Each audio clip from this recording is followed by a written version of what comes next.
The wind-up here doesn't just bite, it tears.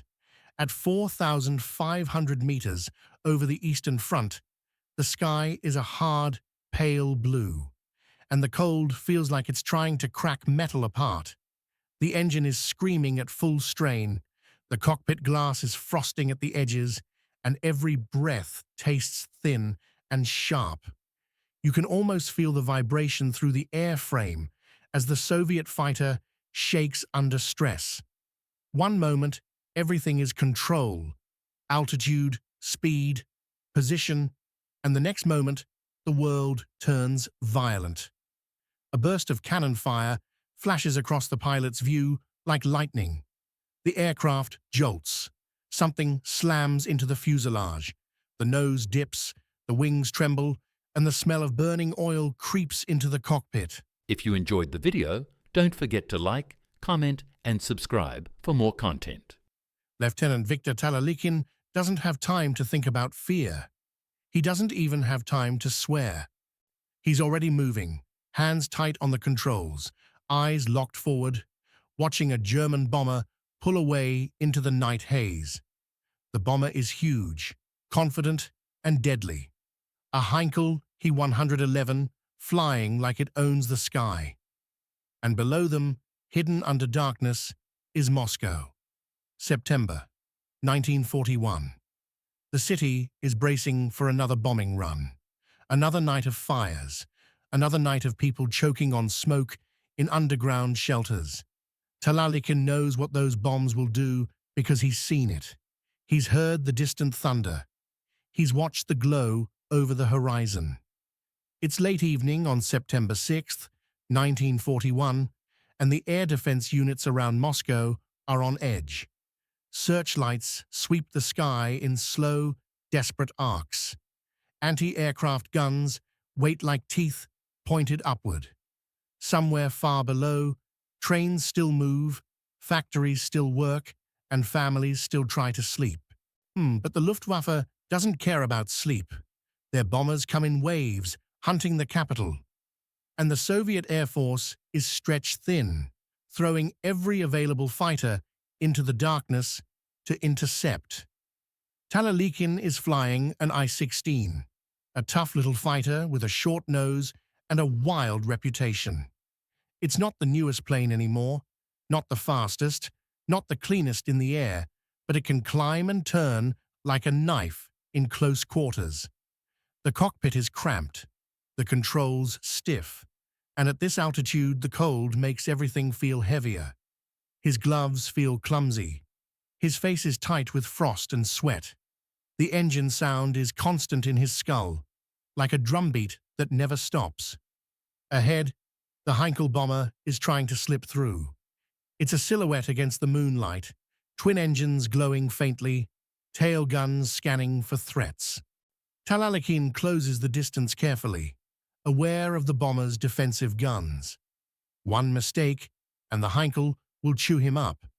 But he also knows the bomber is loaded, vulnerable, and worth everything. He squeezes the trigger.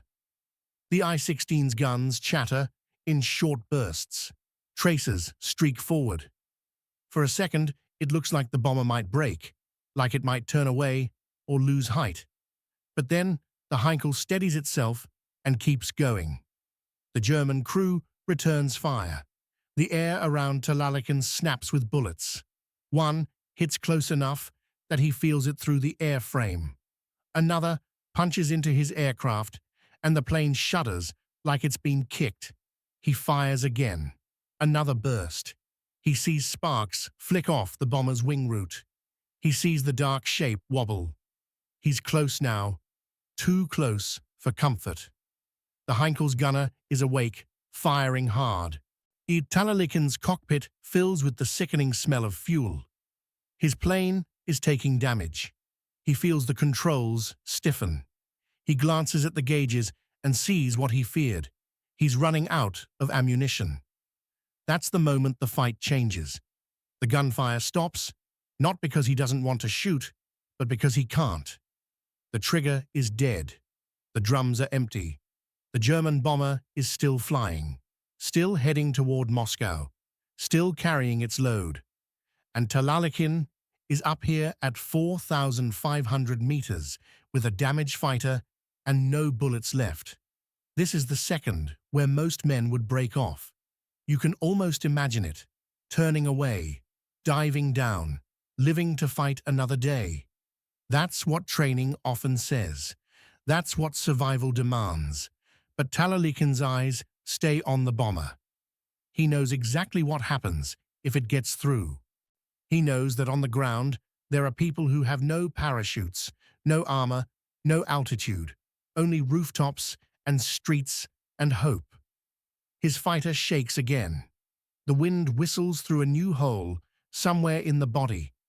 The engine sputters, then catches. The bomber pulls slightly ahead, trying to escape the danger. Talalikhin's jaw locks. He makes a decision so quickly it almost doesn't feel like a decision. It feels like a final command. He pushes forward. The distance collapses. The Heinkel fills his vision. He can see the dark windows, the metal skin, the shadow of the tail gun. He can see the bomber's tail stabilizers, thin shapes cutting through the night.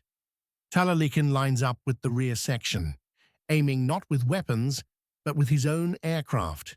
It's a desperate tactic, as in Soviet air combat, it already has a name, whispered with a mix of awe and dread: taran, the aerial ram. To do it, you have to be close enough to touch the enemy, but fast enough to strike with force. Too far, and you miss.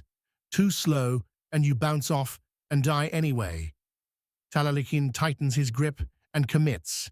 The I-16 surges forward, the engine straining like it's climbing out of the earth itself. The bomber's tail grows larger, larger, larger. Impact. It's not a clean crash.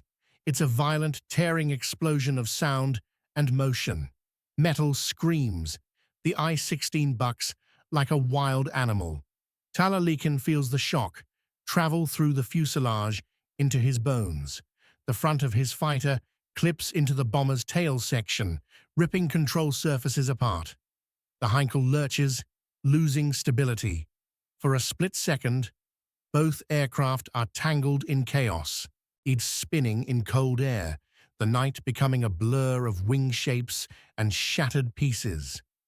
Then the bomber begins to fall. The Heinkel drops with its tail broken, wobbling, unable to hold level flight. It rolls and descends, engines roaring unevenly, searching for control that isn't there anymore. Talalikhin's fighter is also dying. The cockpit shakes so hard, his teeth chatter. He can feel the aircraft starting to tear itself apart.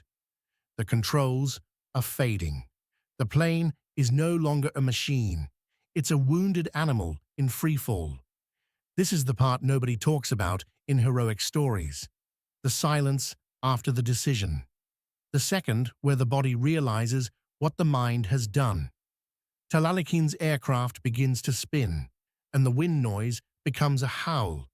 The canopy is fogging and frosting at the same time.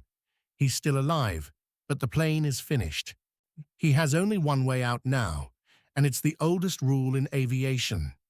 When the aircraft can't be saved, you save the pilot.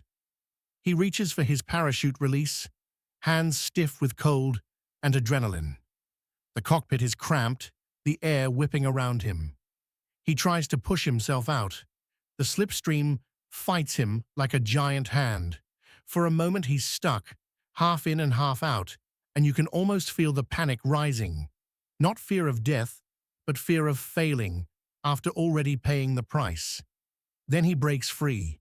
He's out in open air at 4,500 meters, falling into the dark. The cold hits like a wall.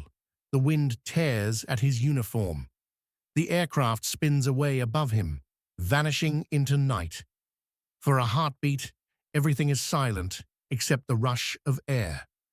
The ground is far below, an invisible void. The searchlights still sweep. The anti-aircraft guns still fire at distant shapes. Moscow still waits. He pulls the parachute. The canopy snaps open with a hard jolt that yanks his body upright.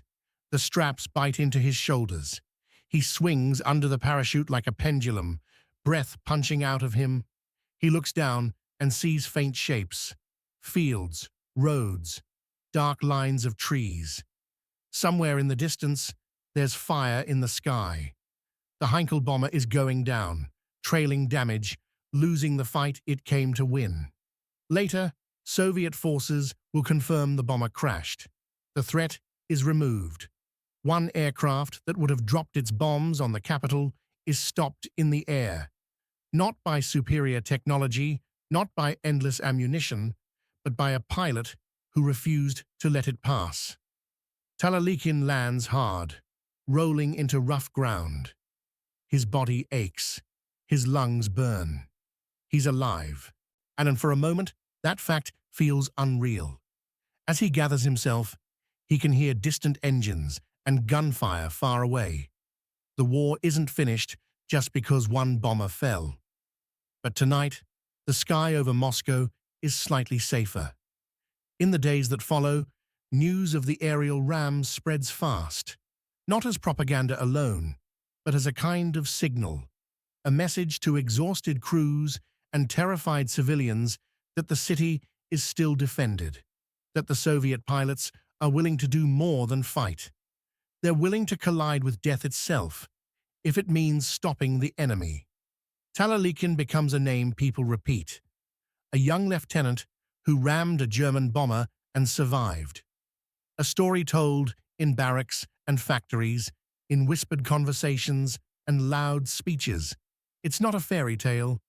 It's a brutal fact from the sky, written in torn metal and falling fire.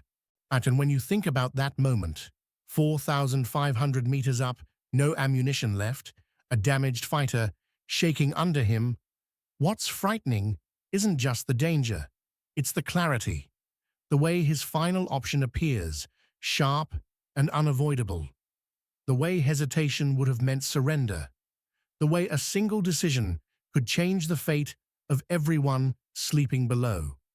Because up there, above the clouds and smoke, the war doesn't feel like maps and speeches. It feels like seconds. It feels like distance.